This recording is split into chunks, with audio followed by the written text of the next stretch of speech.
एक बुढ़िया खत लेके दौड़ी, देखा लड़का सूट बूट में है, पढ़ा लिखा लड़का होगा। बेटा बोला कि बेटा ये खत मेरा पढ़ दो जरा सा, क्या लिखा है। ये लड़का खत को खोला और खोल के देखने लगा, देखते देखते रोना शुरू कर दिया, सारों कतार रोने लगा। बुढ़िया घबराई कि लगता मेरा बेटा को कुछ हो गया, बुढ़िया रोने लगी। अब वो बुढ़िया के साथ बुढ़िया की बेटी आई, वो रोने लगी। अब वो पड़ोसी जो जमा हो गए सब रोने लगा, सब रो रहा। तो सब पूछा करे भाई इसमें लिखा क्या है।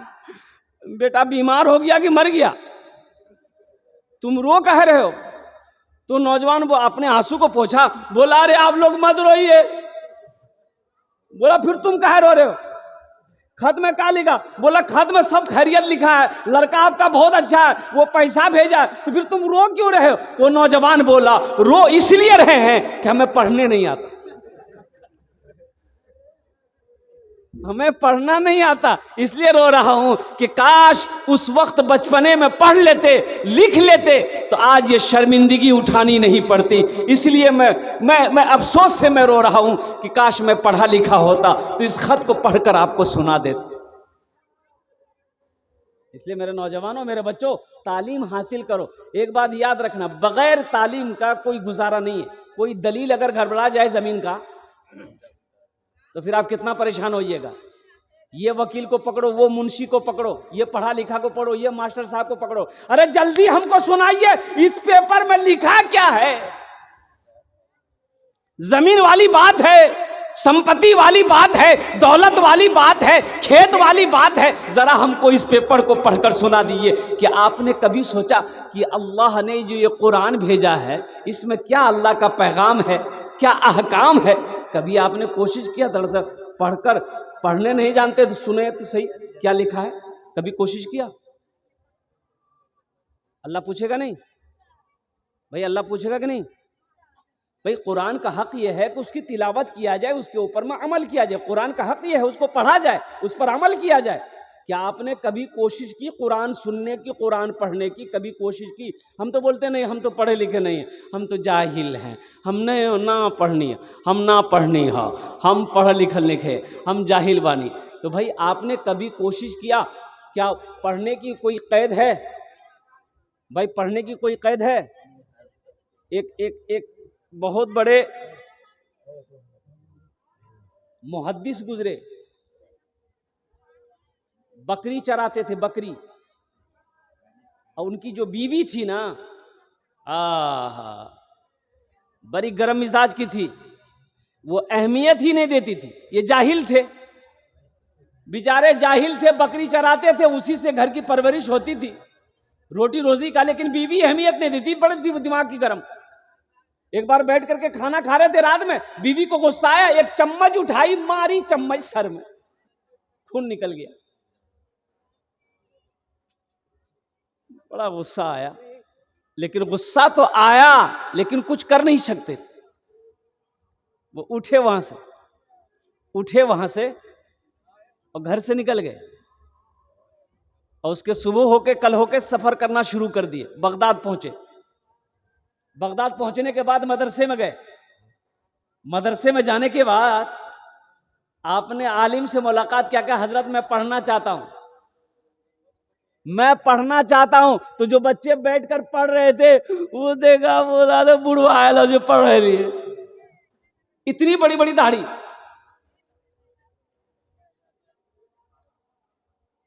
इतनी बड़ी बड़ी दाढ़ी थी। तो उलमा पूछे कि तुम कुछ पढ़े लिखे हो। बोला कुछ नहीं, अंगूठा छाप है, हम इब्तदाई तालीम शुरू करेंगे, अली बा से पढ़ेंगे। नहीं, बोला ठीक है।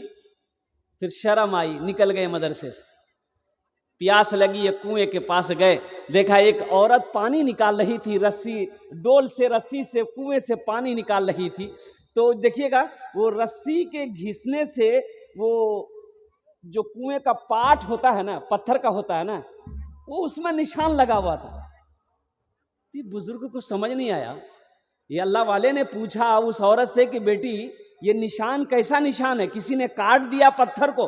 बोला नहीं बाबा, हम लोग रोजाना पानी निकालते हैं ना, ये रस्सी के घिसने की वजह से, रस्सी के सटने की वजह से ये पत्थर में निशान पड़ गया है। तो सोचने लगे कि एक रस्सी कमजोर सी है, एक पत्थर को काट सकती है, तो हम पढ़ क्यों नहीं सकते? हम जरूर पढ़ेंगे। फिर मदरसे में दोबारा गए, कहा कि हजरत आप मेरा दाखिला ले लीजिए, मैं पढ़ना चाहता हूं। अल्लाह अकबर कबीरा, कुर्बान जाओ। ओहो, वो अल्लाह के बंदे दाखिला ले लिया, पढ़ना शुरू किए। 40 साल की उम्र में पढ़ना शुरू किए। जानते हैं, बहुत बड़े मुहद्दिस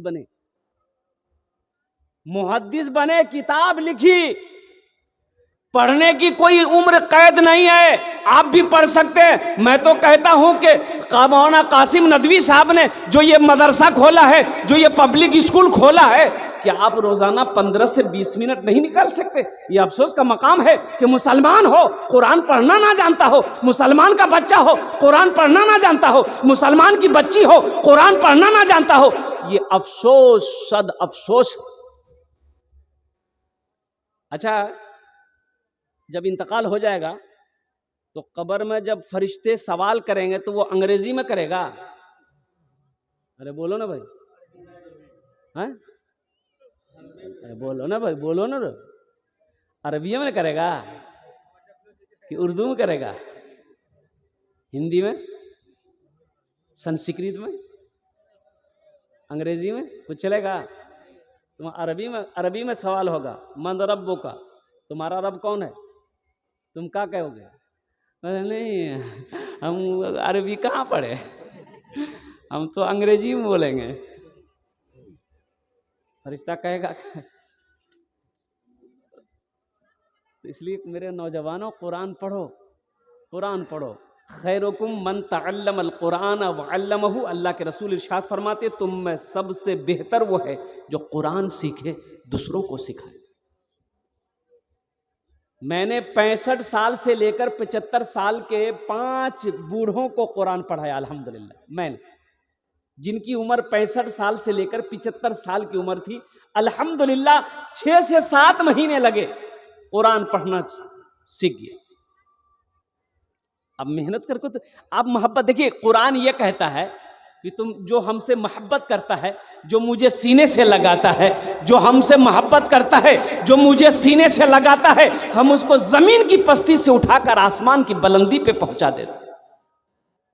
मोहब्बत करके तो देखो, इसे अपना करके तो देखो, इनसे प्यार करके तो देखो, ये कुरान सीने में उतरता चला जाएगा।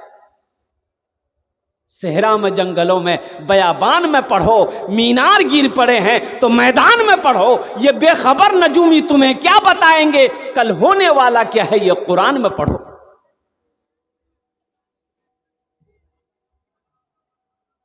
दुनिया कुरान को पढ़कर साइंसदान बन गई। लोग कुरान की उंगली पकड़कर चांद पर पहुंच गया, और कुरान मेरे लिए आया था। आज हम भटक रहे हैं। आज मेरे घर में बरकत नहीं है, जानते क्यों नहीं है? हम शिकायत करते हैं, हजरत मेरे घर में बरकत नहीं, दुआ कर दीजिएगा। उलझन बहुत है, परेशानी बहुत है हजरत, परेशानी बहुत है, घर में सुकून नहीं है, घर में चैन नहीं है हजरत, दुआ कीजिएगा। आहा, चैन वाली किताब थी, तुमने उसे तिलावत करना छोड़ दिया। बरकत वाली किताब घर के अंदर में रखी हुई थी, तुमने उसे पढ़ना छोड़ दिया। अल्लाह अकबर कबीरा। इसलिए मेरे भाइयों, मेरे नौजवानों, मेरे बच्चों, मेरी माँ बहनें जो यहाँ पर आई हैं, मैं उनसे भी गुजारिश करूँगा कि खुद कुरान पढ़ो, अपनी बेटियों को भी कुरान पढ़ाओ, अपने बेटों को भी हाफिज आलिम बनाओ, अपनी बेटियों को भी आलिमा बनाओ। तो इंशाअल्लाह नौजवानों, पढ़ोगे कुरान? भाई कुरान पढ़ेंगे? कितने लोग कोशिश करेंगे इंशाल्लाह कुरान पढ़ने की? हाथ उठाओ, इंशाल्लाह देखना चाहता हूँ। अल्हम्दुलिल्लाह। अच्छा, हाथ तो हम लोग बहुत जल्दी उठा देते हैं, हाथ उठाने में पीछे नहीं है। हाँ, देखिए बहुत ज़रूरी है मेरे भाई, मौत तो पीछे खड़ी है, मौत पीछे खड़ी है, कब मर जाए, कब मौत आ जाएगी कहना मुश्किल है। इसलिए मेरे भाइयों, नमाज़ों की पाबंदी हो और साथ ही साथ आखिरत की तैयारी हो।